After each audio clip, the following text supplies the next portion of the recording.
दोस्तों नमस्कार, हमारा नाम योगेश शुक्ला है और आप इस समय स्पष्ट संदेश देख रहे हैं। दोस्तों इस समय आप लोग देख रहे होंगे कि योगी जी फुल फॉर्म में दिख रहे हैं। उनका कॉन्फिडेंस लेवल जो है बहुत हाई है, बहुत ऊपर चल रहा है। अभी कल से बजट सत्र शुरू हुआ है तो विधानसभा में जिस प्रकार उनके तेवर देखने को मिल रहे हैं, ऐसा लग रहा है कि योगी जी 2027 का चुनाव फिर से जीत लेंगे। इसके बारे में भी हमको बताते हैं, वो जीत भी सकते हैं, यही आज का काला सच है। लेकिन उसके पहले आपको बता दें, योगी जी ने आज विधानसभा में स्वीकार कर लिया कि महाकुंभ में 30 नहीं इससे ज़्यादा मृत्यु हुई हैं। भगदड़ से हुई हैं, कुछ मृत्यु भगदड़ की वजह से हुई, कुछ मृत्यु ऐसे बताया कि प्रेशर दबाव की वजह से हो गई हैं। इस बात को हम भी महसूस कर रहे हैं क्योंकि हम भी एक जगह पर हम लोग भी प्रेशर में दबाव में आ गए थे। वो तो शुक्र था कि हम लोग समय रहते बाहर निकल आए, पुल से 18 नंबर पुल पे हम लोग भी दब गए थे। तो ऐसा हुआ होगा, मेला क्षेत्र बहुत बड़ा है, लेकिन अब भी वो कंफर्म संख्या हो सकता है, अभी कुछ संख्या वो छुपा रहे हों। तो आज उन्होंने स्वीकार किया कि महाकुंभ मेले में 30 नहीं से ज़्यादा मृत्यु हुई हैं। और उन्होंने जो समाजवादी पार्टी के द्वारा ये उठाया जा रहा था कि वीआईपी कल्चर वहाँ पे लागू है, उन्होंने इस पर भी जवाब दिया, वीआईपी कल्चर को लेकर भी। लेकिन जो कल उन्होंने विधानसभा में बात जिस कॉन्फिडेंस लेवल से, जिस आत्मविश्वास से उन्होंने मतलब चिल्ला कर विधानसभा में कहा, ऐसा लगता है उन्हें किसी का डर नहीं है और वो 2027 का चुनाव जीत सकते हैं। जब बजट सत्र को ये कहा गया कि उत्तर प्रदेश की जो अन्य भाषाएं हैं, अवधी है या भोजपुरी है, तमाम अन्य भाषाओं में भी इसे सुनाया जाएगा, देखा जाएगा, तो समाजवादी पार्टी ने इसका विरोध किया।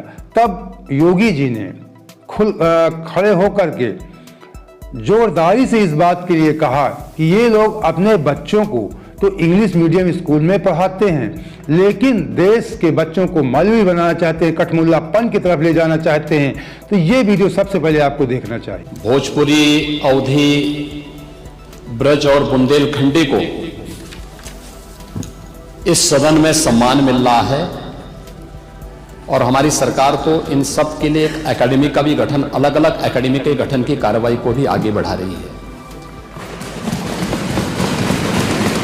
ये सभी हिंदी की उपभाषाएं हैं, यानी हिंदी की बेटियां हैं।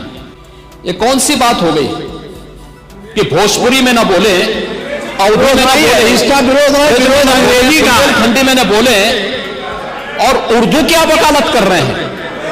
ये बड़ी विचित्र बात है।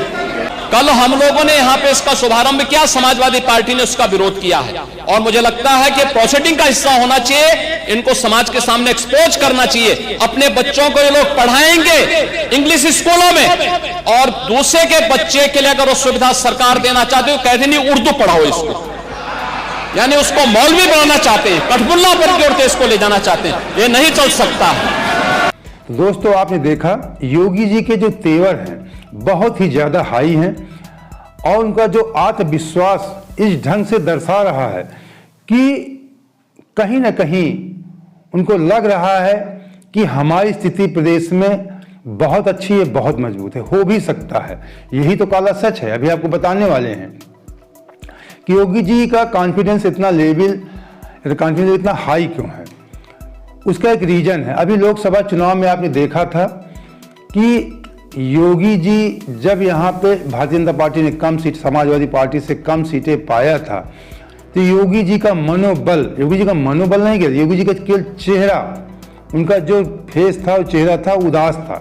जब वो दिल्ली गए तो वो वीडियो वायरल हुआ था, किस प्रकार वैसे अफसोस में ऐसा लग रहा था बहुत बड़ी उनके साथ कोई दुर्घटना हो गई, अफसोस में बैठे थे मोदी जी के सामने। ये आप सबने देखा था, हमने भी देखा था। लेकिन उसके बाद ये सच तो सभी को पता था, योगी जी भी जानते थे और पूरा देश जान गया था कि उत्तर प्रदेश में लोकसभा में भारतीय जनता पार्टी को सीटें क्यों कम मिली हैं। ये आप भी जानते हैं, हम भी जानते हैं, सब लोग भी जानते हैं, योगी जी भी जानते हैं, मोदी जी भी जानते हैं। वो एक हवा फैली थी कि अगर यहाँ पे सीटें ज़्यादा हो गई, ज़्यादा मजबूती से मोदी जी जीत गए तो योगी जी को हटाया जा सकता है। अगर पूर्ण बहुमत से भारतीय जनता पार्टी सरकार बन गई तो बाबा जी को हटाया जा सकता है। ये एक र्यूमर फैली पूरे प्रदेश में, और उसका नुकसान प्रदेशवासियों को लगा कि योगी जी को, जो उनके चहेते थे कि योगी जी को बचाना है, रोकना है, तो मोदी जी को हराना, मोदी जी को कम सीटें दिलाना है। इसी वजह से लोकसभा में उनकी सीटें कम हुई। उसके बाद फिर उपचुनाव होता है। अभी उपचुनाव में आपने देखा, पहले 9 विधानसभा हुई, फिर मिल्कीपुर का हुआ, 9 में 7 जीता योगी जी ने, फिर मिल्कीपुर भी जीत लिया योगी जी ने। यानी 10 विधानसभा उपचुनाव में योगी जी ने 8 सीटें जीत लिया। तो कहीं ना कहीं यही कॉन्फिडेंस योगी जी को मजबूत बनाता है। और योगी जी इस बात को जानते भी हैं कि जो लोग, अगर अखिलेश जी को लगता है कि हमने लोकसभा में इतनी ज्यादा सीटें पा करके हमने बहुत बड़ा कमाल कर दिया, तो ये अखिलेश जी की भूल है। योगी जी को नहीं किसी ने हराया, मोदी जी को सीटें भारतीय जनता पार्टी ने जानबूझकर उनके वर्करों ने कम दिलाया। इसकी वजह से अखिलेश यादव को सीटें ज्यादा मिल गई। और अखिलेश यादव जी इस गलतफहमी में है कि हमारे कारनामे की वजह से या हमारे कार्य की वजह से जनता ने हमें चुना। ये तो उनकी बहुत बड़ी भूल हो सकती है। लेकिन उससे पहले इसके आगे और भी चर्चा करते हैं कि योगी जी का कॉन्फिडेंस कितना बढ़ा हुआ है। देखिए, आज उन्होंने कहा कि महाकुंभ में इस बात को स्वीकार किया उन्होंने कि 30 भगदड़ लोग मृत्यु हुई थी। उसके अलावा दबाव में, प्रेशर में कई जगह मिलाकर के लगभग 7 लोग जो भगदड़ नहीं, ऐसे दबाव प्रेशर में उनकी दुर्घटना हुई, अस्पताल ले जाते उनकी मृत्यु हो गई। तो ये आंकड़ा भगदड़ वाला भी ज्यादा हो सकता है और दबाव वाला भी ज्यादा हो सकता है। लेकिन अक्सर ये होते हैं, आप लोग देखते हैं, कोई भी सरकार होती है आंकड़ों को दबाकर दिखाती है, छुपाकर, खुल के कोई सरकार आंकड़े नहीं बताती है। तो ये योगी जी कम से कम स्वीकार किया कि 30 नहीं, ज्यादा लोग उस दिन लोगों की मृत्यु हुई थी। अब ये जो एक बात उन्होंने और कहा महाकुंभ को लेकर कि अगर किसी ने भी महाकुंभ में गलती की है तो वो बचेगा नहीं, वो बख्शा नहीं जाएगा, कितना भी पावरफुल व्यक्ति क्यों ना हो। तो ये भी आप थोड़ा उनके आज विधानसभा में जो उनके तेवर थे, इसे भी आपको देखना चाहिए। और मैं इस सदन को इस बात के लिए आश्वस्त करना चाहूंगा, इस बात के लिए आश्वस्त करूंगा कि प्रयागराज भगदड़ का कोई गुनाहगार होगा तो बख्शा भी नहीं जाएगा। कोई भी होगा, कहीं भी छुपा होगा, किसी भी स्तर पर होगा, और कितना भी बड़ा क्यों ना हो, वह किसी भी स्थिति में बचेगा नहीं। ये मैं आप लोगों को आश्वस्त करता हूं, पूरे सदन को आश्वस्त करता हूं। लेकिन मैं आपसे इस बात में विनम्र अपील भी करूंगा, आयोजन किसी पार्टी का, किसी सरकार का नहीं है। सरकार ने अपनी जिम्मेदारियों का निर्वहन किया है, प्रशासन अपनी जिम्मेदारियों का निर्वहन कर रहा है। यह आयोजन समाज का है, भारत का है, सनातन धर्म का है, और सनातन धर्म को और भारत को कृपया अपने राजनीतिक स्वार्थ के लिए बदनाम मत करिए। तो आपने अभी पहले वीडियो में भी योगी जी का कॉन्फिडेंस लेवल आपने देखा, और ये जो मैं दूसरा वीडियो दिखाया इसमें भी आपने देखा कि योगी जी फुल फॉर्म में है। लगता है कि योगी जी, उनका आत्मविश्वास, मतलब जरा भी उनका आत्मविश्वास कहीं डगमगा नहीं रहा है, चाहे प्रशासनिक कार्यों के मामले में हो या राजनीति के मामले में हो। उनका जो आत्मबल है बहुत मजबूत दिख रहा है, और वो अपनी बात पूरी दृढ़ता के साथ, मजबूती के साथ रखते हैं। हम उनके कोई सपोर्टर नहीं, कि हमें भी ये बात उनकी कहीं ना कहीं अच्छी लगती है कि कोई बात होती है वो खुलकर बोलते हैं, कोई पश्चाताप नहीं करते हैं, किसी चीज का सपोर्ट करते हैं तो करते हैं।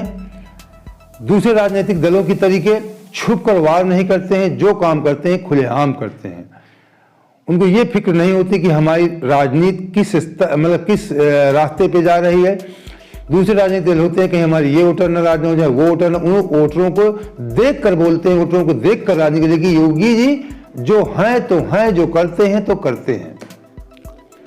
अब चाहे उनको इस बात का विश्वास हो कि हमारे साथ एक बहुसंख्यक समाज जुड़ा हुआ है, सनातनी हिंदू धर्म के लोग, चाहे इस वजह से बोलते हों, दूसरे लोगों को लगता है कि ये बहुसंख्यक हमारे साथ नहीं है। जो कुछ अन्य लोग हैं इसी धर्म में तमाम ऐसे लोग हैं जो योगी जी को नहीं पसंद करते, वो लोग हैं या कुछ अन्य धर्म के लोग हैं, उन लोगों को भी संजो कर रखना चाहते हैं, तो अपने हिसाब से राजनीति करते हैं दूसरे दल के लोग।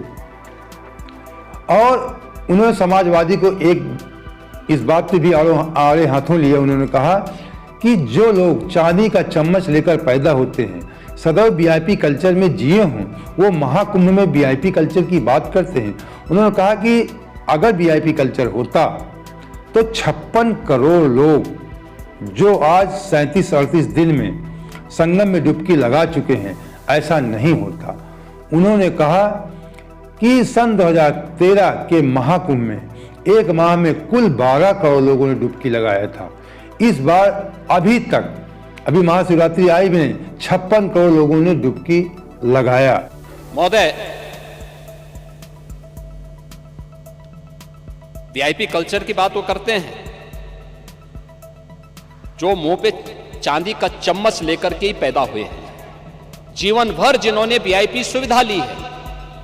अगर थोड़ी सी वीआईपी सुविधा इधर उधर नहीं कि जमीन आसमान को एक कर लेते हैं। वे प्रयागराज महाकुंभ में वीआईपी कल्चर अगर कुंभ में होता तो आप मुझे बताइए 56 करोड़ लोग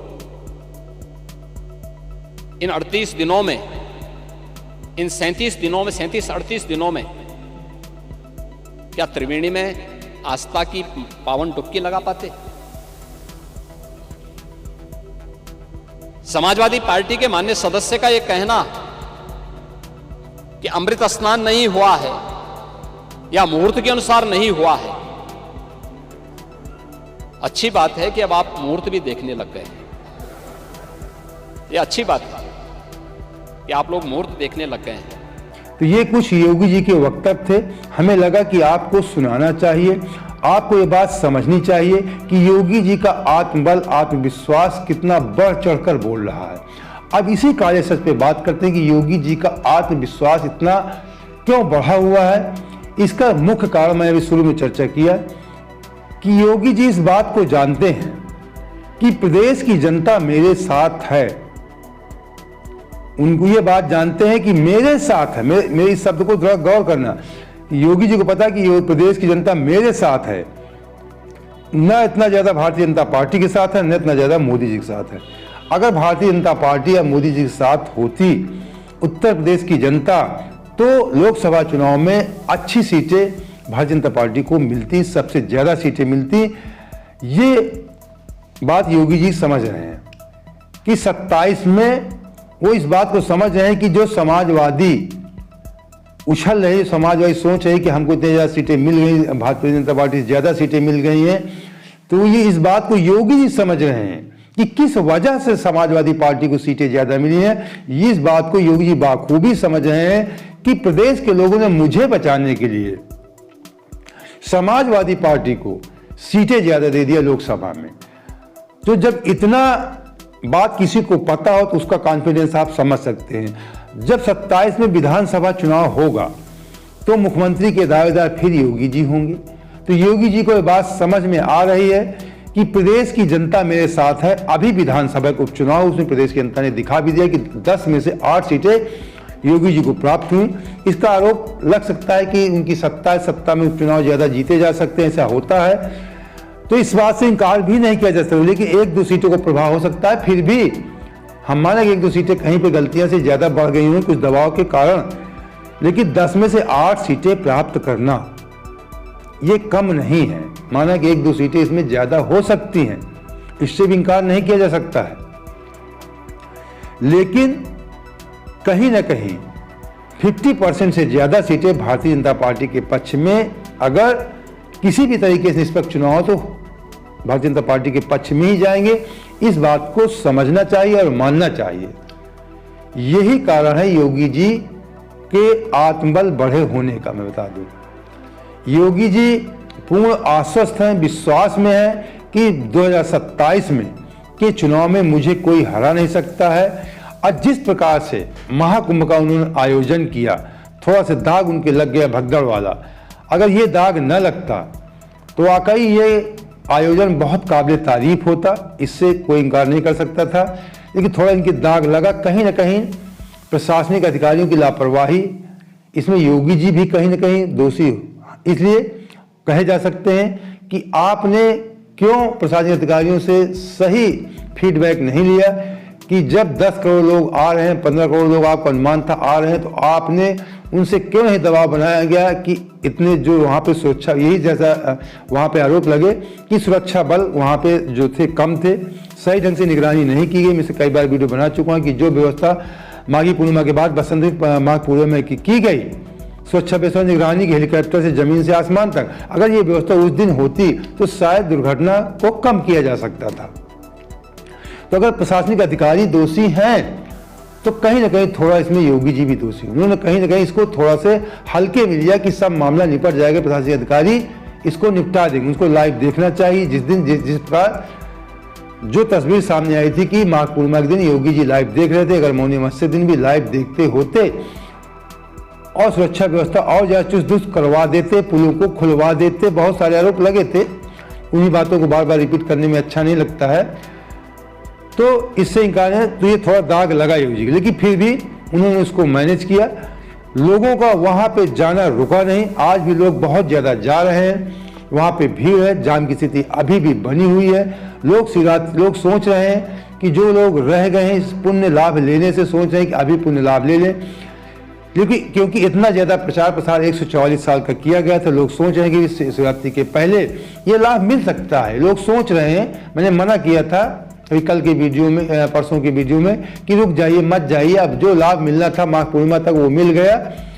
अब शिवरात्रि के दिन तो है, इस शिवरात्रि तक नहीं है। शिवरात्रि के दिन तो अच्छा आपको पुण्य लाभ मिलेगा, लेकिन शिवरात्रि के बाद अगर जाएंगे तो आपको शायद ज़्यादा लाभ मिलेगा, क्योंकि आप अच्छे ढंग से संगम स्नान कर लेंगे, वहाँ घूम फिर लेंगे। इस समय भीड़ की वजह से आपको परेशानियों का सामना करना पड़ रहा है। हो सकता है आप संगम स्नान नहीं कर पाते हो, गंगा जमुना के इधर स्नान कर लेते हैं, फिर भी सही है, उस धरती पे आप पहुंच जाते हैं, 5 किलोमीटर दायरे में कहीं भी स्नान कर लेते हैं तो वही पुण्य लाभ मिलता है। लेकिन रुक जाइए ना, क्या इतनी जल्दबाजी पड़ी हुई है। 26 के बाद अगर आप जाएंगे तो अच्छे से स्नान करेंगे, मेन संगम पॉइंट पे आप स्नान कर सकते हैं और अच्छे से अपने परिवार वालों को घुमा सकते हैं, अच्छे से स्नान करा सकते हैं।